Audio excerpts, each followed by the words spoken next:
Dans cette vidéo, on va voir comment on utilise un mock-up existant, voir un peu comment c'est construit pour peut-être être capable de l'analyser, pour être capable de s'en fabriquer un à partir de absolument rien, puis de l'utiliser sensiblement de la même façon. Donc, je vais prendre un mock-up de livre tout simple que vous allez avoir dans vos exercices naturellement. Ici, Book Mockup Free. Fait qu'on s'assure naturellement que quand on utilise des mock-ups comme ça, on s'assure qu'on a le droit de les utiliser avec les droits d'auteur. Des fois, quand il s'agit de présenter un projet à un client, s'il voit toujours les mêmes mock-ups, on s'entend que j'espère que vous l'avez payé. Donc, ici, ce que je veux faire, c'est justement remplacer la couverture et on me donne aussi dans ce mock-up-là la possibilité de modifier les pins. De la façon que ça fonctionne, c'est assez simple. Ça fonctionne avec des objets dynamiques. La base de l'objet dynamique, c'est que dès qu'on en fait une copie à partir des calques, par exemple, si je viens dupliquer celui-là avec l'onglet pour en créer un nouveau ici, automatiquement, dès que j'en modifie un, l'autre va être modifié. Donc ça, c'est la base de tout mock-up qu'on veut garder simple pour les modifications. Donc, il faut retenir une chose, c'est que ces calques dynamiques-là, eux, sont fermés. Donc, on ne les voit pas. Ils sont nulle part, ils sont juste là pour faire le lien avec les autres calques.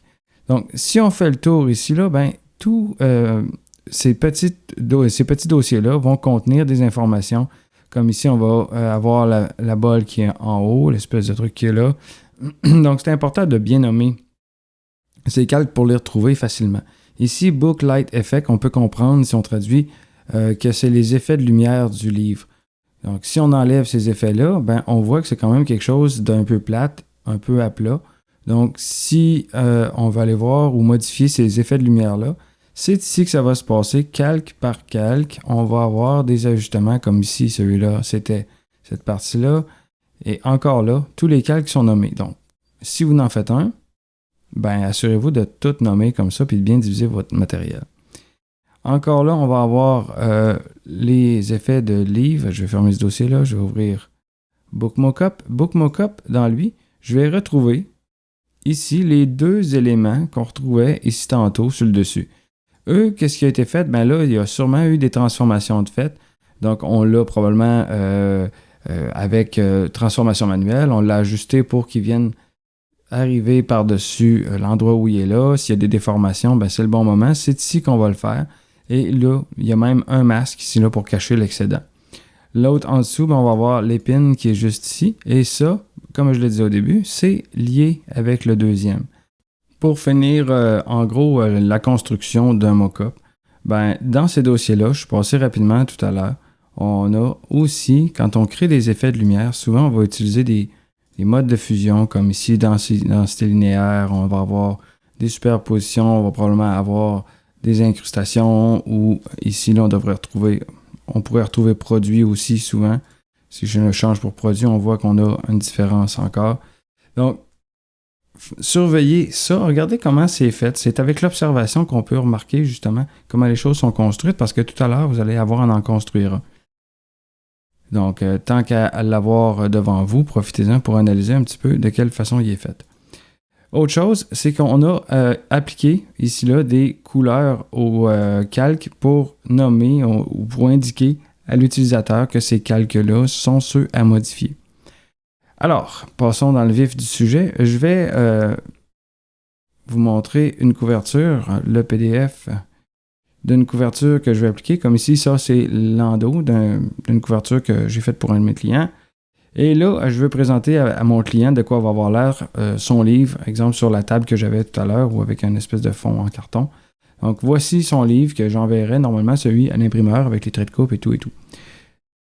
La première étape que je vais avoir à faire, c'est peut-être de la nettoyer ou bien de m'assurer qu'il n'y a aucun élément qui ne serve à rien là-dedans. Donc, je l'ouvre directement dans Photoshop. De toute façon, le mock-up est monté dans Photoshop et je vais utiliser la pixel. Ici, là, on a toutes les informations qui débordent autour de ma page, mais vous allez voir, c'est pas si grave que ça dans le contexte ici. Ce qu'on a à faire, ici, là, c'est de faire, on a même mis l'instruction, ici, là, comme si on s'était jamais servi d'un mock-up. de faire double-clic pour remplacer le contenu. Fait que si je fais le double-clic là-dessus, je vais faire OK pour la gestion de couleurs. Et ce que je vais faire, c'est que je vais... Ici, là, j'ai layer101.psb. Le PSB, dès que je vais faire une modification, si je fais sauvegarder, puis que je le laisse ouvert, on va aller voir ici, regardez, ma bande est montée en haut. Donc, c'est vraiment synchronisé avec l'autre. Et là, si on vient dans Book Mockup, c'est vraiment ce calque-là qui est ajusté. Puis si je double-clique ici, ben ça ne change absolument rien. Ça va donner exactement le même résultat que celui d'en haut. Donc ici, ce que j'ai à faire, c'est, si vous ne voulez pas briser les mockups que vous avez trouvés sur Internet, vous pouvez facilement créer un deuxième calque dans ces fameux objets dynamiques liés là. De toute façon, on va le remplacer par un autre. Ici, je vais prendre celui-là, je vais l'amener directement sur ma source de mockup. Donc, je l'amène là. Et là, ben, je vais voir qu'il n'est pas tout à fait au bon format ou dans les bonnes proportions. Mais rappelez-vous que là, l'objet, il est en perspective, fait qu'on peut peut-être se permettre des fois des petits ajustements. Il ne faut pas exagérer, il ne faut pas dénaturer le produit. Mais ici, j'arrive à peu près comme ça. Donc, mon livre, ce n'est pas un travail de haute précision. L'important, c'est que je n'ai pas mes repères de coupe qui étaient à la traîne dans mon PDF. Donc, j'appuie sur Entrée et je vais faire Sauvegarder. Donc, Fichier enregistré ou commande S. Lorsque je vais aller voir mon mockup, j'obtiens ce résultat-là qui est pas mal final par rapport à ce que je voudrais présenter. On s'entend qu'ici, j'ai pas mal le résultat tel qu'il pourrait être monté. J'ai aussi l'épine. Si je vais voir ici, je vais faire le test avec le double-clic sur celle-là, par exemple. Double-clic sur cette épine-là. Et là, il y a la couleur que je pourrais utiliser, le fameux bleu de ma couverture, où je pourrais même aller des fois peut-être chercher l'espèce de texture qu'il y a dans le fond, ou écrire les informations ici. Mais comme le mockup n'est pas tellement détaillé pour ce qui est de l'épine, donc je m'en occuperai pas tant que ça. Mais on pourrait facilement décider d'ajouter, exemple, un titre. Sur celui-là, je vais y ajouter un titre, je vais le mettre en blanc pour qu'on puisse le voir. Je vais le tourner et l'agrandir un peu. On va aller voir ce que ça donne dans mon mockup. J'enregistre et on voit le titre qui apparaît sur le côté. Donc, c'est pas plus compliqué que ça. Vous pouvez l'expérimenter. Alors, amusez-vous bien.